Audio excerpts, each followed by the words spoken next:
Hello বন্ধুরা, কেমন আছো তোমরা সবাই? দেখো, সেদিন ভিডিও করতে করতে চলে গেছিলাম শান্তিপুর বঙ্গ তাঁত কাপড়ের হাটে। ভিড়টা দেখতে পাচ্ছ, সামনেই তো দুর্গাপুজো। ভিড়টা শুধু দেখো, হাটে কিন্তু প্রচুর প্রচুর ভিড়। পুরো গরমে পুরো ঘেমে গেছিলাম ভিডিও করতে গিয়ে। বাট ঘেমে যাই আর যাই হোক না কেন, ভিডিও তো তোমাদের জন্য আমাকে করতেই হবে। এই যে জামদানি শাড়িগুলো দেখতে পাচ্ছ, এগুলোর দাম কত বলো তো? এগুলোর কিন্তু দাম মাত্র, এগুলো মাত্র 300 টাকা করে দাম।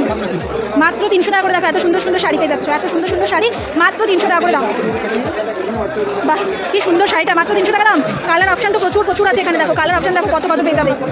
তোমরা যদি এই সমস্ত শাড়িগুলো ঘরে বসে এক পিস একদম পাইকারি দামে নিয়ে নিতে চাও, যেই দামগুলো দাদারা বলছে সেই দামেই যদি তোমরা ঘরে বসে এক পিস শাড়ি নিতে চাও, তাহলে কিন্তু তোমরা ঝটপট করে স্ক্রিনশট নিয়ে এই যে নাম্বারটা দেখতে পাচ্ছ স্ক্রিনে, এই নাম্বারে কিন্তু বুক করতে পারো। নেক্সট দেখো, এই যে জামদানি শাড়িগুলো দেখতে পাচ্ছ, এগুলোর দাম কত বলো তো? এই যে সফট সফট এত সুন্দর সুন্দর জামদানি, এগুলোর দাম কিন্তু মাত্র 330 টাকা করে। হ্যাঁ হ্যাঁ, ঠিকই শুনছো, এগুলোর দাম মাত্র 330 টাকা করে। আর দেরি কেন, ঝটপট করে বুক করো এই শাড়িগুলো।